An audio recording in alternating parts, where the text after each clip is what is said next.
আশা করি দর্শকরা হলে গিয়ে দম দেখবে। দমের দম কতটুকু দেখবে, তো ওটা আমার কাছে মিড টার্ম এক্সামের মতো। আমাদের বাংলাদেশে নারীরা অন্যরকম সুন্দর। আমি সুপার এক্সাইটেড, মানে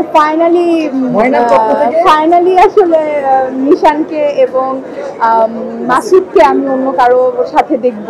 হ্যাঁ, এবং আমার জেলাস হওয়ার কথা ময়না এবং জেরিন হিসাবে, বাট একদমই না। আমি অনেক অনেক হ্যাপি, আমি অনেক এক্সাইটেড এই জুটিকে বড় পর্দায় দেখার জন্য। এবং এই জুটির কিছু কিছু ছবি, কিছু কিছু ভিডিও ক্লিপ আমি অলরেডি দেখেছি। আমার এখনই তো রসায়ন মনে হচ্ছে জমি ক্ষীর। তো বাকিটা আমি বড় পর্দায় দেখতে একদমই মানে ইচ্ছুক, অনেক বেশি ইচ্ছুক এবং অপেক্ষা করছি। এবং থ্যাংক ইউ রনি ভাইকে এবং কনগ্রেচুলেশন রনি ভাইকে। রেদন রনির অনেক বছর পরে আবার বড় পর্দায় যাত্রা হতে যাচ্ছে, এটা আমাদের ইন্ডাস্ট্রির জন্য অনেক অনেক প্লাস পয়েন্ট। এবং সেখানে আলফাই, SBF, মানে সবাই, মানে পুরো টিম এত বেশি স্ট্রং। আমার মনে হয় চঞ্চল ভাইও আছে যেখানে। আমার মনে হয় অনেক ভালো ভালো একটা ফিল্ম আমরা ঈদে পেতে যাচ্ছি। এবং গুড লাক ফুল টিমকে। এবং আমি তো হলে গিয়ে দেখবো এবং আশা করি দর্শকরা হলে গিয়ে দম দেখবে।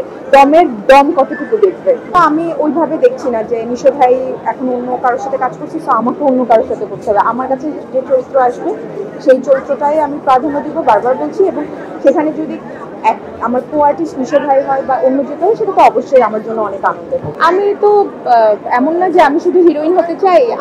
আমার সৌন্দর্য যতদিন থাকবে ততদিনই কাজ করতে পারবো। হিরোইন আমি, আমার বয়স হয়ে গেলে আমি আর কাজ করতে পারবো না, আমার সৌন্দর্য চলে গেলে আমি আর কাজ করতে পারবো না।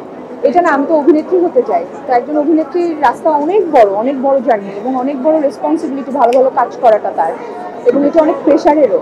তো আমি তো অভিনেত্রী হতে চাই, এই পর্দায় আমি অন্যরকম ভাবে নিজেকে প্রেজেন্ট করতে চাই। সেখানে আমাকে দেখতে কেমন লাগলো ম্যাটার করে না, সেখানে আমার ক্যারেক্টারটা কতটা আমি বাস্তবিকভাবে ফুটে তুলতে পারি ওটা ম্যাটার করে।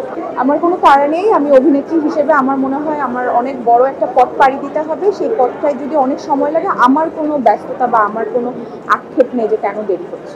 ওটিটা আমার কাছে মিড টার্ম এক্সামের মতন, যে ফেল করলে ফাইনাল এক্সাম দেওয়া যায় না। এবং মিড টার্মে যেটা হয়, মিড টার্মের প্রিপারেশনটা আমার মনে হয় একটু বেশিই লাগে। তো আমার কাছে ওটিটি ওরকম। এবং ওটিটি আমি খুব পছন্দ করি ওটিটিতে কাজ করতে। ওটিটিতে আমি ডিফারেন্ট ক্যারেক্টার প্লে করার ওই সুযোগটা পাই। এবং আমার মনে হয় যে আমার জীবনে একটা যতটুকু টার্নিং পয়েন্ট এসছে, যতটুকু মানুষ আমার কাজ পছন্দ করে, তার পেছনে ওটিটি কাজগুলো অনেক বেশি একটা মাইল ফলক হিসেবে কাজ করেছে।